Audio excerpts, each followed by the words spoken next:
सुभान अल्लाह, सुभान अल्लाह, सुभान अल्लाह।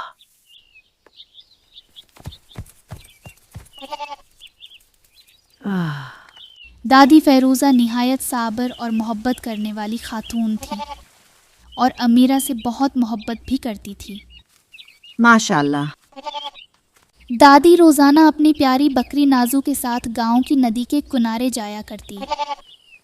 वहाँ से वो चकनी और नर्म मिट्टी निकालती।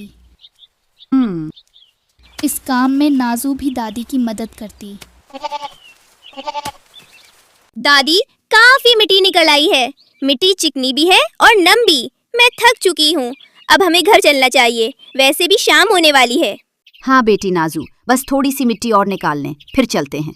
दादी, तुम निकालो। मैं तो बहुत मिट्टी निकाल चुकी हूँ। अब मैं घर जा रही हूँ। आना है तो आओ, वरना मरो यहीं पर। अच्छा बेटी नाजू, चलती हूँ। गुस्सा क्यों होती है? फिर ये दोनों मिट्टी लेकर घर की तरफ रवाना हो गई। अमीरा इस मिट्टी से नहायत खूबसूरत बर्तन बनाती थी। अरे वाह। और फिर उन बर्तनों को खूबसूरत नीले पत्थरों से सजाती थी, जिसकी वजह से ये बर्तन बहुत ही मुनफरिद और नायाब नजर आते थे। एक बर्तन बड़ी मेहनत के बाद तैयार होता। मगर जब दादी उन्हें बाजार बेचने जाती तो चालाक और लालची दुकानदार बहुत कम कीमत लगाते। आ गई तो बेकारन बूढ़ियां अपने घटिया बर्तन लेकर। जी साहब। क्या जी साहब? ये तो मैं ही हूँ जो तेरे बेकार बर्तन खरीद लेता हूँ, वरना तो ये मेरे किसी काम के नहीं। आपकी बड़ी मेहरबानी साहब। चल अब दफा हो जा यहाँ से। इस घटिया बर्तन के पैसे कल दूंगा। साहब, अगर थोड़े पैसे अभी मिल जाते तो बड़ी मेहरबानी होती। घर में राशन भी खत्म हो गया है। तो मैंने क्या तेरे राशन का ठेका लिया हुआ है? जल्दी चली जा यहाँ से, वरना ये बर्तन तेरे सर पर फोड़ दूंगा। जी जी, जाती हूँ। दादी मजबूरी में वहां से चली गई। दादी के जाते ही मुकार दुकानदार ने बर्तन बड़े महंगे दामों बेच दिया। शाम को दादी खाने पीने का सामान लेकर घर लौटी। दादी, आज खाने में क्या पकाया है? आज मैंने अपनी प्यारी अमीरा के लिए मजेदार पालक गोश्त बनाया है। अरे वाह दादी, ये तो मुझे बहुत पसंद है। मगर दादी, गोश्त के लिए पैसे कहाँ से आए? बेटी, आज गांव के हकीम साहब के पास दवा लेने गई थी, तो उनसे कुछ पैसे उधार ले लिए थे। उन्हीं पैसों से गोश्त ले आई हूँ। दादी, हम कब तक इसे मांग तांग कर गुजारा करेंगे? इतनी मेहनत से बर्तन बनाती हूँ, मगर फिर भी अच्छे पैसे नहीं मिलते। बेटी, अल्लाह की रहमत से कभी ना उम्मीद नहीं होते। बस तुम मेहनत से अपना काम करती रहो और फिक्र बिल्कुल ना करो। हमारे भी अच्छे दिन जरूर आएंगे, इंशाअल्लाह। इंशाअल्लाह। दादी, अब खाना ले भी आओ या यहाँ खरी बातें ही बनाती रहोगी? हाँ हाँ, अभी लाती हूँ। ये हुई ना बात। माशाल्लाह। दादी फ़ैरूज़ा ने मज़ेदार पालक गोश्त गर्म किया, साथ गरम गरम रोटी बनाई। अल्हम्दुलिल्लाह। अल्हम्दुलिल्लाह। फिर ये सब खाना खाने बैठ गए। अरे हट। तभी अचानक दरवाजे पर जोर से दस्तक हुई। ये खाने के वक्त कौन आ गया? कौन? कौन है दरवाजे पर?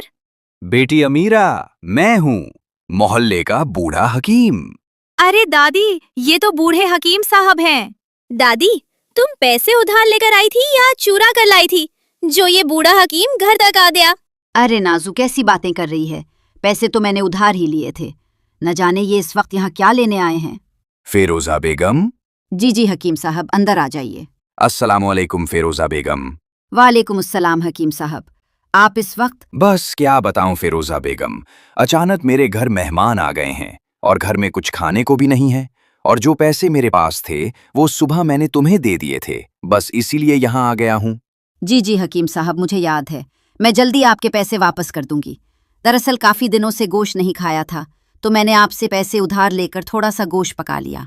अच्छा, तो ये गोश्त मेरे पैसों से ही पका है? जी हकीम साहब, पालक डालकर पकाया है। चलो ये तो अच्छा हो गया।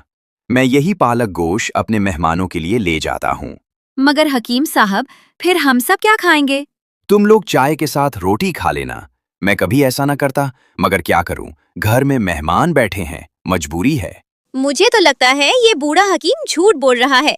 इसके घर कोई मेहमान नहीं आए। ये तो बड़ा कंजूस और लालची है, बस अपने पैसे पूरे करना चाहता है। खामोश बदतमीज काली बकरी। फिर क्या था, हकीम साहब सारा का सारा पालक गोश्त ले गए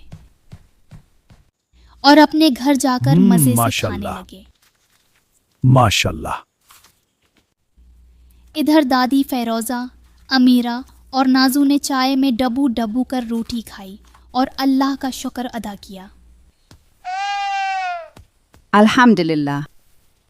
अगले दिन सुबह सवेरे ही हकीम साहब दादी के घर आ गए। अरे हकीम साहब, आप फिर आ गए। फिरोजा बेगम कहाँ है? मुझे उनसे कुछ जरूरी बात करनी है। हकीम साहब, दादी तो सामने ही खड़ी है, आपको क्या नजर नहीं आ रहा?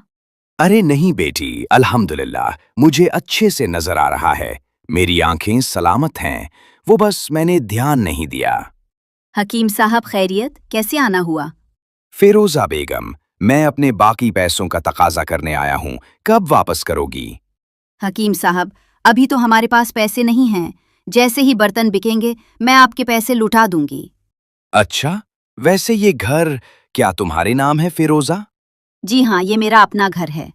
अगर तुम बुरा ना मानो तो एक बात कहूँ? जी जी जरूर। फिरोजा बेगम, तुम मुझसे शादी कर लो।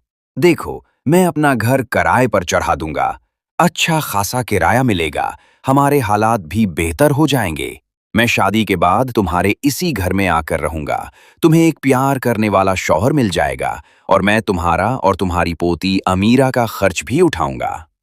मुझे तो ये बात कुछ ठीक नहीं लग रही दादी, ये आदमी भरोसे के काबिल नहीं।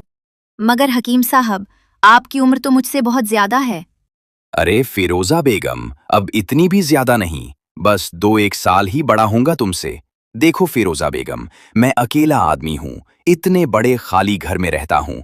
अगर अपना घर किराए पर दे दूं तो अच्छे खासे पैसे आएंगे। शादी के बाद वो पैसे हम दोनों के काम आएंगे और तुमने जो मुझसे वक्फे से कर्ज लिया है वो भी मैं माफ कर दूंगा। तुम्हें फिर किसी फिक्र की जरूरत नहीं रहेगी। ठीक है हकीम साहब, मुझे आपका सहारा मिल जाएगा और आपको एक बाकिरदार खूबसूरत दुल्हन मिल जाएगी। और फिर क्या चाहिए?